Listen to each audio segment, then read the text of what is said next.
ندارد که یک نفر دو نفر قانون جمهوری تاجیکستان درباره مسئولیت پدر و مادر در تعلیم و تربیت فرزند از جمله سندهای محسوب می شود که خصوصیت و ماهیت بزرگ اجتماعی و معنوی داشته در تعلیم و تربیت معنوی، فرهنگی و حقوقی جامعه نقش بزرگ می‌بازد. امروزها در برابر آموزگاران، پدر و مادران نیز در تعلیم و تربیت فرزندان مسئولیت حس نموده، این همکاری مفید باعث بلند گردیدن سطح دانش و تربیت نمونه‌ای خوانندگان گردیده است. با درک مهم این مسئله رهبر دولت تاکید نموده که تربیت فرزند رسالت مقدس والدین بوده، تحکیم عائله، تعلیم و تربیت نسل سالم با معرفت یکی از واسطه‌های رشد جامعه، مستحکمی قدرت دولت و پایداری تمدن‌ها به شمار می‌رود.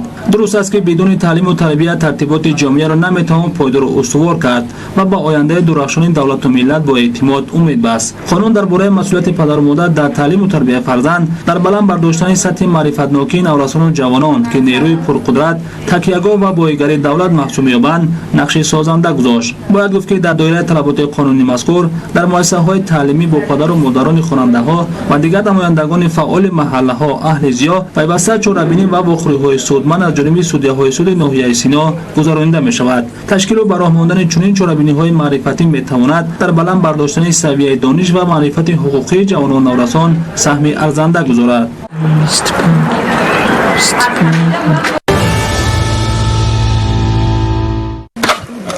امروزها بیش از 60 نفر ساکنان دهه‌های چشمه کولا و خلای نوی جماعت دهات قدیاب شهر راغون به حشر دستجمعانه برآمده یگانه کانال حدود این دو دهه را که سالهاست به تازه نمایی نیاز دارد پاک و تازه نمودند. این کانال آبگذر که ده‌ها گکتار زمین کشاورزی را شاداب می‌کند 7 کیلومتر مسافت داشته زمین و باغات چندین روستای جماعت را با آب تامین می‌کند.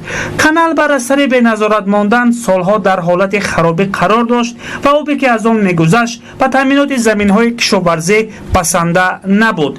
همکنون با ابتکارات مقامات اجرایی حکومت دولتی شهر راغون با دستگیری اهالی کانال پرره تازه کرده شده آب ضروری برای تامین زمین و باغات انتقال داده می شود. با سبب در شرایط بلند دامنه‌کوه‌ها و منطقه مشکل گذار جایگیر شدن کانال استفاده تکنیک غیر امکان بود و تنها با قوه دست کانال تازه و کارشایم گردید. مورد به ذکر خاص است که مساحت زمین‌های کش در حدود خواجگی‌های کشاورزی شهر بیشتر از 2336 گکتار را تشکیل داده.